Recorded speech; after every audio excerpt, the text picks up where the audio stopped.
boy, some church families are. Huh? And I no longer choose to find my identity in the testimony of those around me.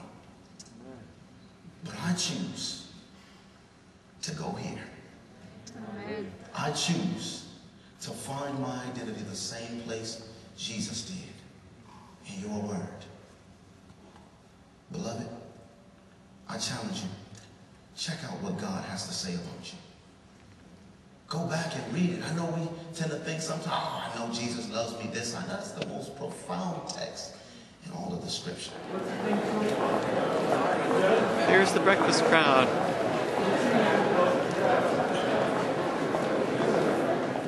Chanting matins.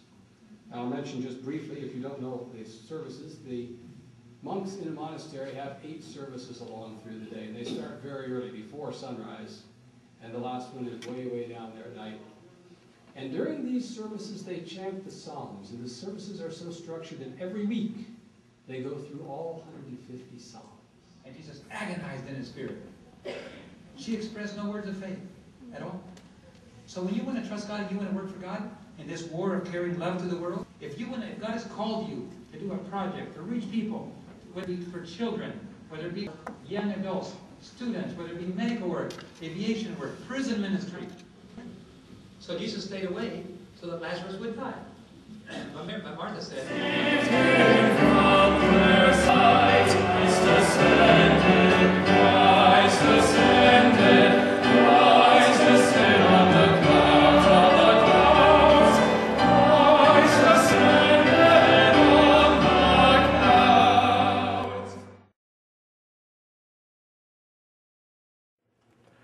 We're just on our way to the meeting again today for the last meeting of the night, and we just thought we'd show you how the hotel hallway looked.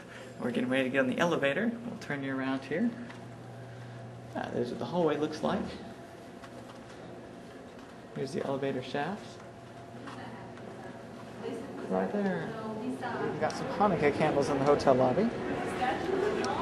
All the mirrors.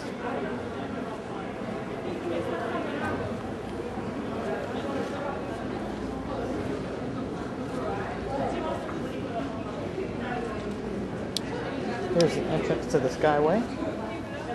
Maybe tomorrow we'll give you a complete walkthrough. Okay, here's the Thursday night meeting. Amen. It's such a blessing to know that once we have found a resting place, that we are resting on something solid.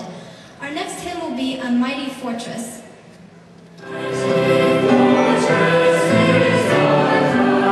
This isn't even close to being filled up yet.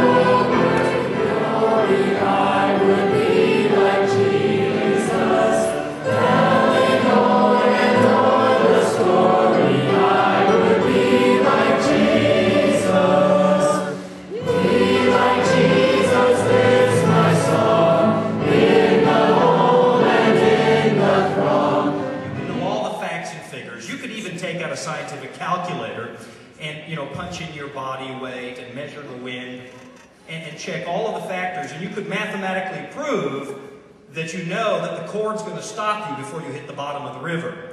But you don't really know about bungee jumping until you put the cord on and you jump. There's a lot of things in life like that. Skydiving, you don't really know it until you do it. Tonight's message is entitled The Inner Life of Devotion. And I'd like to, before we go to the book of Daniel, set a little bit of an introduction, a justification for the topic of our study here tonight. Matthew chapter 24. Matthew chapter 24.